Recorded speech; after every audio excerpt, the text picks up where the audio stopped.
Yo everyone, and welcome back to my channel. So today I'm going to be doing my May beauty favorites. I almost forgot what month it was.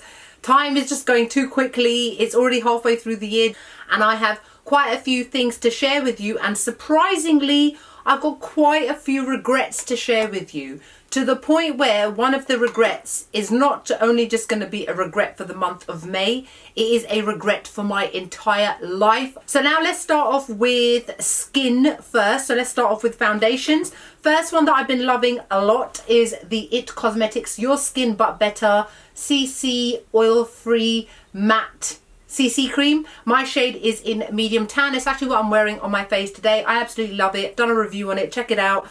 It gives really nice medium to full buildable coverage, naturally matte finish. Sits really nicely on the skin and I love it. It does oxidize, bear in mind. When I first apply this, it makes my face look kind of ghostly white.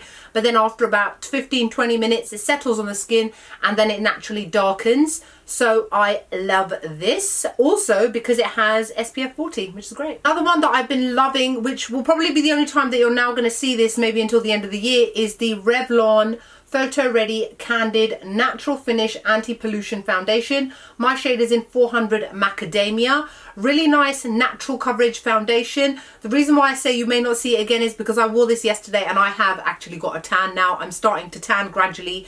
My hands, look at my hands in comparison to my face.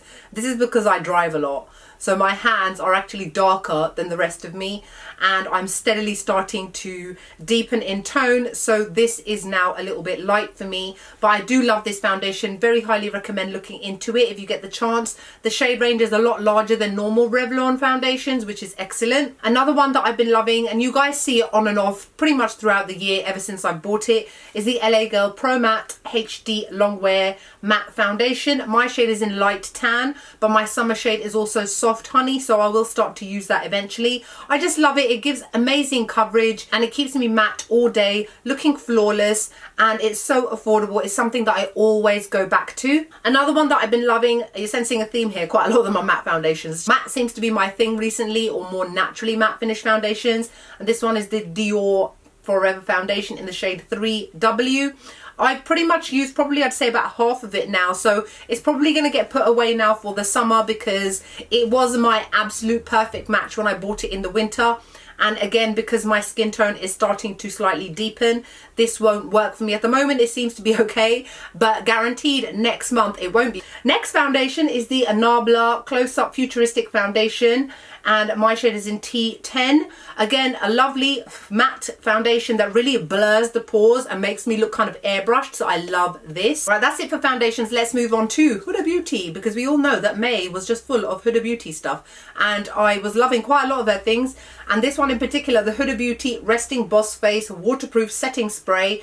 It is the best setting spray I have ever used in my life. It kept everything in place on my face. This is coming to South Korea with me. It's so humid out there and I can't have my face looking shiny and shiny and shiny. So this is something that I'm going to be testing out in 100% humidity, so wish me luck. Another Huda Beauty product is the Huda Beauty Tan Tour Contour and Bronzer Cream. My shade is in medium. Now I don't use this every day. I tend to use this on days where I've got a little bit of time to do my makeup, just because it is a cream contouring product, which means it takes a little bit longer to blend it out as opposed to using a powder contour, which is a lot faster.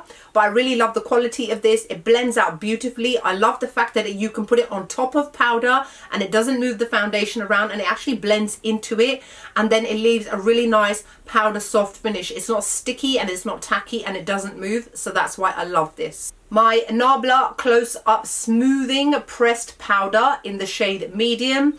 I absolutely love this as well. It's got a really hefty dent in it that you can't see because I have been using this almost every day, I would say.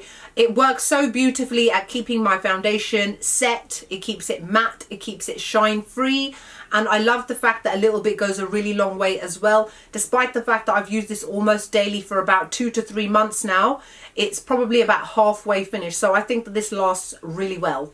Moving on to a couple of contouring shades, the Fenty Beauty Sunstalker Instant Warmth Bronzer. My shade is in Island Ting. If you can tell, it has been very, very, very loved. The FB on there has now disappeared.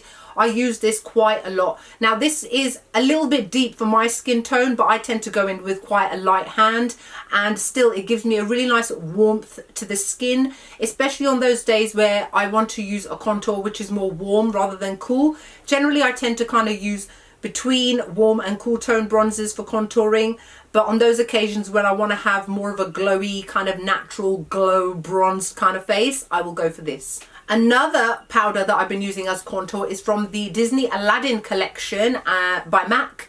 This is called Your Wish Is My Command, described as a powder blush, but let's be honest, that powder blush though, no. It is a very deep brownish kind of shade that is perfect to use as a contour. This is what I'm actually using to contour my face today. I absolutely love it. Obviously, it's got the genie on the front. Who's seen Aladdin now, by the way? I loved it. All right, let's move on to highlighters. Carrying on from the Aladdin collection is also Always One Jump Ahead Powder Blush, which is basically a golden highlighter. It's what I'm using on my cheekbones today. I love this. The quality of this is quite thick because it still has got a kind of highlighter sort of thick blush type texture, and I have used it loads. I mean, you can see that the genie's lamp is starting to fade because that's just how much I use it, but I really love this and feel that it will go well with all skin tones if you are still able to get your hands on it. Another highlighter is from Coloured Rain, which I don't feel is a brand that I seem to mention enough these days, but I do still love them. This is their Focal Point Glow Lighter in the shade Selfie.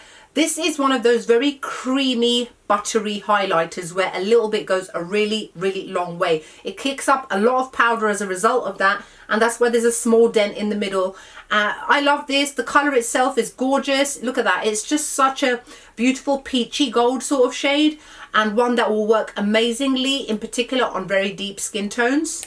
Oh, another bronzer that I missed out, the NYC Sunny Bronzer. I showed it to you guys, I think was it last month or the month before, as one of those old school makeup products that so many people used to use back in the day, and I randomly found mine that I bought when I was in Canada. I've still been loving this. It's just the perfect warm toned bronzy shade, which is so affordable as well. Another highlighter which I've been loving, unfortunately you can't buy anymore because it was limited edition, is this Charlotte Tilbury Bar of Gold highlighter palette. There are 3 shades. I use all 3 together. The one in the middle seems to have been the one that has taken the most impact when I'm going side to side with my brush. It's filthy, it's dirty, but that's because I use it all the time. I also use the gold shade to highlight my brow bone. I absolutely love the quality of these. So intense, does not emphasize texture too much. So when she does release these kind of highlighters every Christmas, which she does, I would definitely look into maybe getting one day. This Maybelline Face Studio Bronze Color and Highlighter Kit, I absolutely love this. I always reach for this when I get the chance, or when I'm going for a bronzy kind of look or a more orange toned kind of look. Got one matte bronzing shade, and then it's got 2 kind of more warm tone shades, and then a golden highlighter. Every single one of these works well on my medium skin tone. It's affordable as well, and just easy to take if you're traveling and stuff. This brow product, which I believe I've shown to you guys before, was gifted to me by It Cosmetics when they sent me this foundation. It's called Brow Power, and it is in the shade Universal Taupe. It only comes in 1 shade. It's what I'm using today. I love the fact that this color is one of those ones which is very, very buildable, so that it can work really well for people who've got very fair hair and down to very, very dark hair as well. The quality is really nice. It's a very soft kind of pencil with a spoolie brush on the end, and then you can just tidy it up, but I really love this. Moving on to lipsticks, one of the new Huda Beauty Power Bullet lipsticks from the Icon collection. This is in the shade Hollywood. Now, this isn't to say that I hate the other ones and that's why they haven't made it into this video. I love them as well. This just happens to be the one that I used the most when it came out in May, because let's not forget it came out halfway through May, so technically I would have used maybe one more than all the others, which would be this one. I use this with Trophy Wife Lip Contour by Huda Beauty. It's just the perfect everyday pink and I love it. More from Huda Beauty was I invested in 2 more of her matte liquid lipsticks. I got them in the shades Spice Girl and Vixen, and then I got the matching lip liners, the lip contours to go with them. I love these. I don't know why I didn't look into buying these previously. It's probably because I got so many of them in the past that I tend to always stay away from very, very deep shades. But this one here, which is called Spice Girl, is a really nice cool toned brown. And then it has the perfect lip liner that goes with it. Really nice for those kind of days where you don't want something too intense, but you still want some sort of colour and you don't want to go for something really bright. I also love using the lip liner for very nude lipsticks to kind of deepen the shade and make them look a lot more wearable. And then the shade Vixen, well, it's all in the name really, isn't it? It's like a deep blood red kind of shade with a hint of brown to it. And I bought the matching lip liner. Huda Beauty's liquid lipsticks are some of my favourite. I think they're some of the best on the market. They're quite liquidy, but then that means that they dry down fairly fast and they don't get sticky and tacky and crack and flake and drying on the lips. So as a result of that, I'm really a big fan of her liquid lipsticks. I really wish that she would release some more. And then last in the favourites, the little skincare item, very affordable one. It's £1.50 from Primark, you guys. And it is called Clear and Cool Targeted Blemish Patches. This, by the way, is made in South Korea, which should say it all really. They normally tend to release these in different types of packaging. I've got the same ones but in the K-pop version, which I used up and loved. These are 20 clear gel patches which have got tea tree oil and salicylic acid. You know, the stuff that kills spots basically. I use these all the time. Do you know how many of these I bought? About 10. I'm not even making it up, I bought about 10 of them. £1.50, yeah?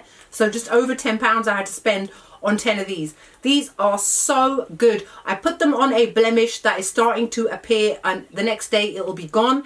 If I've got a spot which has already reared its ugly head, I put this on overnight. The next day most of it is dried out. Put it on again the following day and it will be completely gone. Cannot recommend these highly enough. When I'm in South Korea, you know I'm stocking up on these. Okay, let's move on to the regrets, where I've got quite a few to show you. First one, shouldn't really be a surprise.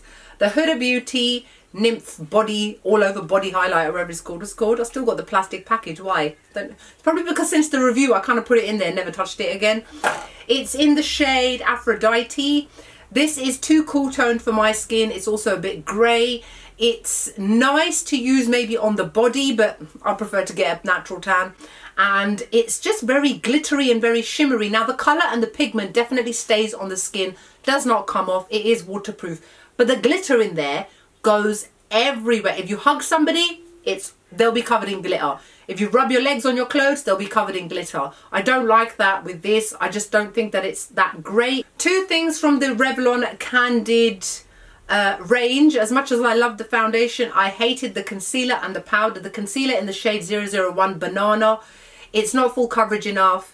It creased, it made me look grey, it made me look aged, it made me look old. We don't need that. And then the powder, which is in one shade only, 001 Translucent, well, it's one shade only and your girl's brown. So, looked white on me and just made me look ashy and old because I used it with this. Even on its own, no. Alright, we aren't quite at the one that I hate beyond hate yet. We're nearly there. Next one that I hate, that I actually forgot to mention it in my last month's videos because I bought this a while ago, is this e.l.f. 16-hour camo concealer. Oh my god, it's awful. It's so bad. My shade is in light beige and this is the only one that was close enough a match for me, and even still it's way too white. All the other ones oxidized and then they turned orange. They were too white, or there's not enough proper yellow mid-tone shades. The performance of this is poor as well. It just looks horrible against my skin tone, makes me look aged, old, makes me look grey and ashy because of the colour, and I've got very yellow undertones to my skin and I'm very warm toned, so I need something which has got enough yellow, not enough white. So thankfully I only spent £5 on this. Now, the one that I hate, I want to send to the deepest depths of hell. This. So many of you will use this and so many of you will love it, and I absolutely hate its guts. I've been using this for years.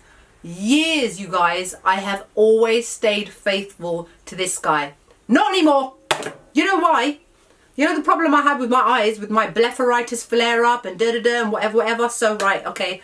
Hadn't worn anything on my eyes, any eyelash glue, eyelashes, liquid liner or anything for about 6 weeks, I would say. You guys know, you've seen me on here. It came to Eid the day. There's me praying to God saying, I know I didn't keep all my fast, but please just look after me, yeah? Look after my eyes. I'm going to wear false eyelashes today on Eid because it's Eid, special occasion, going out with my mum, that sort of thing. Put on full face of makeup, liquid eyeliner, Didn't put on any mascara, put on my falsies, and even then I only used the very small Huda Beauty Camille lashes, which are half lashes almost, so they don't cover the entire eye, they just cover the center, so it looks nice and kind of flicked up in the middle and very awake and open. Got through the whole day, didn't feel any itching, any irritation, nothing. I'm like, oh, thank God I'm cured. When I got home and it took time to then take off my makeup, got to that point in the evening, so I took them off, praying to God. I could see 2 red welts above both eyes, exactly where the lashes had sat. My liquid eyeliner, you guys know, I extend it out. So I knew it wasn't the liquid eyeliner. And unfortunately, when it comes to a lot of things, it can be a case of trial and error when it comes to realizing what you're allergic to or whatever it is. And I was so angry, I could have cried. I thought, oh my God, my eyes have been fine, not swollen or anything like that for weeks and weeks and weeks. As soon as I used this guy here, we were back to square one. So it turns out I'm allergic to this, and this brings up my blepharitis. Did a bit of research. Apparently people that suffer from allergies, eczema, allergic rhinitis, all of those things, blepharitis, can eventually become allergic to latex. So it turns out that I'm allergic to latex. Who would have known? The older I get, the more allergies I seem to develop. So it's just another notch on my bedpost when it comes to allergies anyway. And then I did a little bit of research. This not only contains rubber latex, it also contains formaldehyde, which is a carcinogenic, people. Did you know that? Oh my God. As soon as I found that out, I was like, that's it, never using you ever again. Duo, the brand, actually do have one which is latex free and formaldehyde free. It's not in a squeezy tube, it's in one of those brush on ones. And then there's a Revlon one which is also latex free, and I believe the House of Lashes one is as well. So what I'm going to do is, because my eyes, Eid was only a couple of days ago and I'm still trying to be quite careful, I am going to order those and then test them out and see if it actually is the latex. Because it was like literally an instant allergic reaction. For those of you out there that suffer from allergies, you know it don't take long for your body to react, a couple of hours. And the only reason that it hadn't flared up and started bugging me is because the lash was just there. I hadn't removed it yet and let my eyes breathe. As soon as oxygen touched them, they were like, whoa, like flashing red, swollen and all the rest of it. So that is why I hate you, I hate you, and I hate you. You know what? Half of these brands, the kind of chemicals and stuff that they put in them, most of it is really not necessary. So I'm just going to finish on that bad note, and I hope you guys enjoyed my favourites for the month of May. What else can I say? On my lips, I'm wearing Stila's Nudo Shimmer Stay All Day Liquid Lipsticks, one of my favourites. My t-shirt, because I think you're probably wondering, what's that? Like, what's that round black thing? It's Ryu. Ryu, yeah? We like Ryu. It's from Uniqlo, it's from the men's section. Just because it says men's don't mean women can't wear it. And that's it. So I hope you guys enjoyed the video. Like, comment, make sure you subscribe to my channel, and I will see you all soon. Bye.